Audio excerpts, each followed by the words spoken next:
آپ کے ساتھ اور بھی بہت سے لوگ تھے، آپ کے ان کے تاثرات کیا تھے اس وقت؟ کیا محسوس کیا آپ نے؟ انہیں لے جایا گیا، ڈیٹیل جو ہے تو وہ تو میں نے کوشش کی ہے کہ ہر سیکنڈ کو، ہر لمحے کو میں رائٹنگ لے آؤں تاکہ قوم کو پتہ چلے کہ ان کے لیڈر کے ساتھ کیا ہوا. لیکن وہ یہاں تک کہ جب ان کے اوپر ماسک چڑھایا گیا، وہ ٹوپی، یا ان کے چونکہ ہاتھ آگے اسٹریچر کے اوپر دونوں ہاتھ ہینڈ کف تھے، تو ان کو اسٹریچر سے اٹھا کر کے جب وہ پھانسی گھاٹ کے اوپر کھڑا کیا گیا تو ان کے ہاتھ کھول کر کے پیچھے لے جائے گئے اور پیچھے پھر ہینڈ کف کر دیا گیا. تو وہ چونکہ لوہے کی ہتھکڑیاں تھیں تو ان سے ان کے ہاتھوں، ان کی کلائیوں کو بڑی سخت تکلیف ہوئی ہوگی. تو انہوں نے یہ کہا، یہ مجھے، چونکہ میں ان کے نزدیک ترین آدمی تھا، لیکن اس کے علاوہ لفظ ان کے منہ سے نہیں نکل سکا. میں یہی سمجھا کہ یہ شاید یہ کہہ رہے تھے کہ ان کے ہتھکڑیاں ادھر سے جب ہاتھ پیچھے لے جایا گیا اور پھر دوبارہ ہتھکڑیاں لگائی گئی ان کو، تو وہ شاید ان کو تکلیف کر دے رہی تھی، یا ان کے اوپر جو پھانسی لگانے سے پہلے ایک ٹوپی چڑھاتے ہیں اور گلے میں اس وقت جو ہے تو ڈالا جاتا ہے ہینگنگ کے لیے، وہ ان چیزوں کی وجہ سے انہوں نے کہا. لیکن یہ ایسے لفظ تھے جو کہ سمجھے نہیں جا سکتے تھے.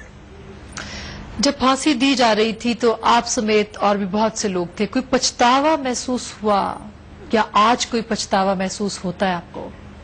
ڈائریکٹر جنرل پریزن بھی وہاں تھے اور جیل سپرنٹینڈنٹ بھی تھا اور ڈاکٹر اور دوسرے بھی، لیکن ایسے خاموشی بالکل ایسے چھائی ہوئی تھی کہ کوئی کچھ بول بھی نہیں سکتا تھا. آپ کا ضیاء الحق کے ساتھ ڈائریکٹ رابطہ تھا یا انڈائریکٹ رابطہ تھا؟ خاص کر کے بھٹو صاحب کی پھانسی کے حوالے سے یہ بات ہم پوچھ رہے ہیں. میں نے کتاب میں بڑا کلیئرلی لکھ دیا ہے کہ ڈاکٹر جنرل ضیاء الحق صاحب کے ساتھ میرا ڈائریکٹ کوئی رابطہ نہیں تھا. وہاں ایس ایم ایل اے جو سب مارشل ایڈمنسٹریٹر ہوتا تھا، 111 بریگیڈ 111 بریگیڈ کمانڈر، ان کا، اور وہ پھر مجھے پاس کرتے تھے جیل میں، وہ رابطہ تھا. بتائیے گا کیا کال کوٹری جو تھی وہ بگڈ ہوتی تھی؟ اس کو بگ کیا جاتا؟ وہ پوری بگ تھی اور سوائے کاغذات کے ایسی آواز کے وہ باقی کچھ نہیں سنائی دیتا تھا. اور ادھر بھی کوئی ایون وسپرنگ بھی آپس میں جو سرگوشی کوئی کرتا ہے وہ بھی آواز نہیں آتی تھی، اس کو بھی سنا جاتا تھا. شام کے وقت، جس وقت کے بھٹو صاحب کو باہر اپنے اس سیل سے باہر شام کو وہ بیٹھتے تھے، تو عموماً میں اس وقت ان سے جا کر کے ملا کرتا تھا تاکہ یہ جو بگنگ کا حساب کتاب تھا اس میں میری اور بھٹو صاحب کی آپس کی بات چیت نہ آ سکے. ایک غلط تاثر تھا کرنل صاحب کے بھٹو صاحب نے رحم کی اپیل کی تھی یا وہ صلح چاہتے تھے. آپ قریب ترین تھے, حقائق کیا ہیں اس کے؟ نہیں, کوئی بھٹو صاحب نے رحم کی اپیل یا پرسنل اپنا ملنا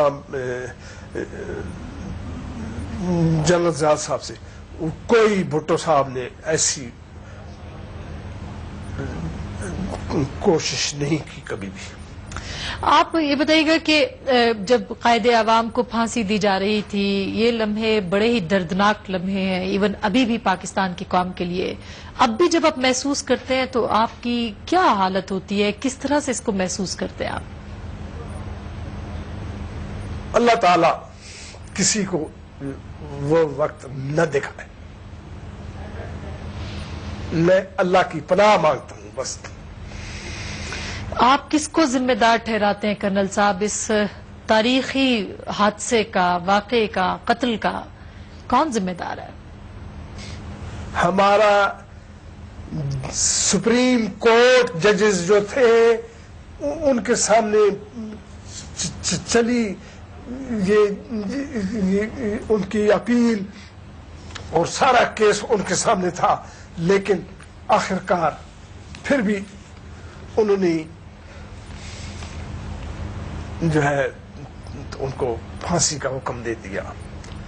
اللہ تعالی ہمارے